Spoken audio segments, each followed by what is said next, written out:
Bienvenidos a Pig Focus. Hoy, la adaptación productiva de las nulíparas.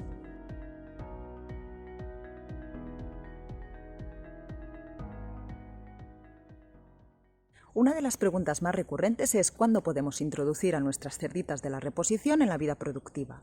Lo cierto es que no hay una respuesta concreta, dependerá de muchísimos factores, entre ellos, por ejemplo, la genética con la que trabajemos. Pero sí que hay una serie de cuestiones que son común para todas ellas. Lo primero sería que no es bueno hacerlo ni demasiado pronto ni demasiado tarde. ¿Y eso qué significa? Pues ni antes de los 6 meses ni más tarde del año. También es verdad que todos los animales, todos los mamíferos necesitan un mínimo de grasa corporal para poder mostrar la conducta de celo. En el caso de las cerdas lo podemos observar, por ejemplo, si realizamos una ecografía de la grasa dorsal y necesitan un mínimo, normalmente unos 15 milímetros, de grasa dorsal, antes de los cuales es muy difícil que las cerdas puedan desarrollar o mostrarnos correctamente esa conducta de celo, que no quiere decir, por otra parte, que no estén ciclando, sino que a lo mejor el nivel de estrógenos no es suficientemente alto para después mostrarnos esa conducta de celo. La adaptación reproductiva, pues, la empezamos ya en esta fase. Ya hemos dicho que necesitamos mucha luz.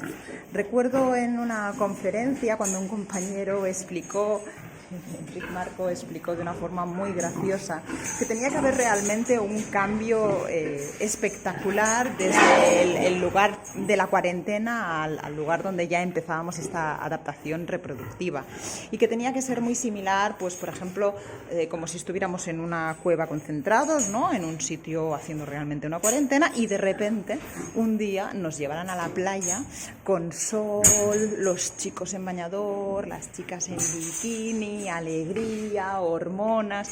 Pues en este caso tiene que ser un poco igual, ¿no? Pensemos que tenemos que empezar a recelar a estas cerdas y por lo tanto necesitamos ventilación, comida, normalmente están alimentadas con tolvas ad limitum, mucha luz, grupitos estables, pequeños, que estén cómodas, que no haya ninguna cerda que haga bullying a las otras, etc. ¿Vale? Para hacer este inicio, lo que se suele hacer es una recela, y lo más recomendable es no esperarnos a que las cerdas estén ya en los boxes, sino que pasamos a las cerditas a los boxes cuando ya hemos visto que ciclan. ¿Cuál sería el momento adecuado para pasar a las cerditas a los boxes? Pues a poder ser cuando ya hemos visto 1 o 2 ciclos. ¿Vale? Tenemos que asegurarnos, antes de pasarlas a que ocupen una jaula, a que las cerditas ciclan, ¿vale? ¿En qué momento empezamos eso? Pues normalmente a los 6 meses de vida, ¿de acuerdo? ¿Qué es lo que haremos? Pasaremos a este machote. En muchos casos lo que se hace es pasarlo simplemente por el pasillo. Si puede ser, si es posible, a mí me gusta entrarlos dentro de los corrales.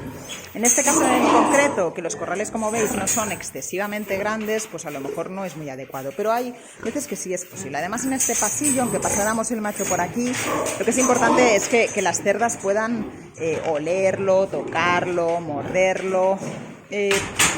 Podemos estar tranquilamente 5 o 10 minutos por corral, ¿vale?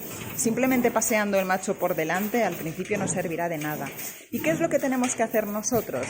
Normalmente lo que suele funcionar muy bien es el sistema de colores. ¿En qué consiste? Pues bien, pasamos el macho, cuando empezamos el macho con las cerditas, pasamos el macho o bien lo entramos dentro del corral, y las cerdas que yo detecto en la semana que estoy a día de hoy, imaginemos que esta será la semana rosa, pues todas aquellas cerditas que yo detecto que están en celo esta semana, las marco de color rosa, ¿de acuerdo? La semana que viene, cuando yo detecte las cerditas que salen en celo, las haré de color verde, por ejemplo. Afortunadamente tenemos sprays de varios colores, y las que salgan la otra semana de color azul. ¿Por qué este funcionamiento? Porque cuando yo necesito pasar cerditas a la zona de los boxes, lo que hago es, ¿qué semana es la que yo necesito inseminar? Pues la semana que me tocan rosa, bien, pues las que voy a mover son las de color rosa. La semana azul, pues voy a mover las de color azul. ¿Y cuál es el momento más apropiado para pasar a las cerditas a las jaulas, a los boxes? A poder ser, y si tenemos espacio, lo ideal sería realizarlo, es decir, 3 semanas antes. Cuando yo detecto el celo, sé que tendré que entrar cerditas, me voy y las entro en las jaulas. ¿Por qué? Porque si lo hago justo cuando detecto el celo, es decir, yo necesito cerditas, cojo las que estoy viendo, puede ser que el estrés del mismo movimiento haga que después no detectemos el celo. ¿Vale? Por lo tanto, a poder ser, recomendaría que lo hiciéramos en el ciclo anterior, ¿vale? Y por el código de colores que os he explicado, pues a las cerditas que les toca. ¿De acuerdo? Una vez están en la jaula, también es imprescindible que sigamos haciendo la recela. Fijaros aquí que ya lo tienen todo preparado. El macho iría por la zona central. Tienen este sistema de compuertas que desde aquí pueden ir viendo, pueden ir controlando si las cerdas están en celo o no están en celo y ir parando el macho con el sistema de compuertas. Es un sistema muy cómodo y muy habitual. ¿De acuerdo? ¿Cómo se realiza una correcta detección del celo? La detección del celo, a poder ser, cuando hacemos la recela, a poder ser, debería ser más o menos todos los días a la misma hora. Cuando las cerdas ya hayan comido, una vez ya esté, porque lo primero es comer y beber, a partir de ahí ya podemos hacerlo. ¿Por qué no es bueno esperarnos a lo mejor a las 12 del mediodía? Hombre, pues porque durante los meses de verano en nuestro país, a las 12 del mediodía, la mayoría de los animales están durmiendo la siesta muy amodorrados y no muestran absolutamente nada. Las mejores horas siempre son las primeras de la mañana y las últimas de la tarde. El trabajo que tienen los machos que usamos para la recela, aunque os pueda parecer curioso, no es un trabajo demasiado agradecido. Las cerditas pueden llegar a ser pesadísimas. De hecho, cuando entran dentro de los corrales, muchas veces estas señoritas se dedican a morderlos, a lamerlos, y ellos normalmente se agobian muchísimo. En estos casos funciona muy bien si en vez de un macho solitario tenemos un par de machitos hermanados que a lo mejor los hemos sacado de la propia granja y que los hemos criado juntos, y entonces ir turnándolos, porque ellos la verdad es que acaban muy agobiados y al final lo único que piensan es en volver corriendo a su corral y comer y que los dejen tranquilos. Lo mismo funciona cuando hacemos recelas una vez ya están en los boxes, porque ellos al final también se agotan. Es importante cuando a lo mejor trabajamos en bandas semanales y tenemos pues unas filas larguísimas y tenemos que estar 2 horas inseminando, y los machos acaban en muchas ocasiones tumbándose y poniéndose a dormir, con lo cual la recela pues pierde totalmente su efecto. En estos casos pues es muy práctico tener más de un macho, unos machitos, ya os digo, hermanados.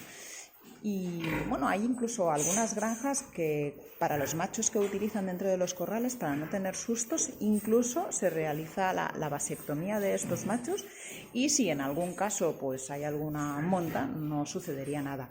Hay que ir con cuidado con las montas accidentales que puede haber, que a ver, si estamos atentos no se producen, pero siempre puede haber algún accidente, porque tenemos que pensar que las cerditas aún son pequeñas. Empezamos a hacer esta recela con ellas tienen tan solo 6 meses, y los machos pesan muchísimo más, ¿vale? Entonces las podrían llegar a lesionar. Tenemos que ir con cuidado de que no les hagan daño. Necesitaremos un buen macho, y con un buen macho me refiero a un macho que con más olor a macho, ese olor sexual mejor. Por eso muchísima gente utiliza, por ejemplo, machos duroc, aunque luego se insemine, no tiene nada que ver, pero el macho de recela es un duroc, por ejemplo. Y deberemos ir viendo cerdita por cerdita cómo están, ¿de acuerdo? Y viendo si presentan los síntomas típicos de celo. En las cerditas nulíparas la presentación del celo puede ser menos evidente que en una multípara, pero hay cosas que sí, que nos pueden dar pistas. Normalmente pues una vulva enrojecida, inflamada, En muchas granjas decimos que buscamos tomates, ¿no? Cuando vemos unas muelas rojas y inflamadas, puede ser que sea síntoma de celo, ya lo sabéis. Evidentemente la inmovilidad resultan de una gran ayuda. A mí me gustan mucho los arcos de inseminación. Como veis, es un arco de plástico, no tiene mayor secreto, y lo que se hace es ponerla en esta zona. ¿Ves? Va a poner, bueno, en este caso iría al revés, ¿vale? Para simular cuando el macho se sube encima de la hembra y hace presión en los costados. Además, en algunos casos, como veis, podéis ver este de aquí, tiene este hierrito, que lo que permite es colgar la dosis seminal, porque ya sabéis que en las cerdas nulíparas no podemos realizar una inseminación postcervical, sino que hacemos la inseminación clásica, y la inseminación clásica pues requiere de mucho tiempo y paciencia a que se haya absorbido toda la dosis seminal. Aquí en España trabajamos con muchas genéticas hiperprolíficas, y la mayoría de ellas, el inicio de la vida reproductiva estaría alrededor de los 140-145 kilos, ya os digo, con una horquilla en función de cuál es la genética. Lo que sí que es básico es que la primera inseminación, a poder ser, se realice en aquellas cerdas a las que nosotros ya hemos observado por lo menos un par de ciclos. Eso quiere decir que a los 6 meses ya tenemos que empezar a recelar para poder ver si los animales realmente ciclan o no ciclan. Hay algún estudio incluso que ha medido la longitud del útero y han llegado a la conclusión que cuantos más ciclos se producen, aumenta esa longitud. Después os daré la referencia para que lo podáis estudiar, es un caso interesante, pero lo que está clarísimo es que es muy apropiado poder introducir las cerdas y poder iniciar la inseminación teniendo seguro que esos animales están ciclando.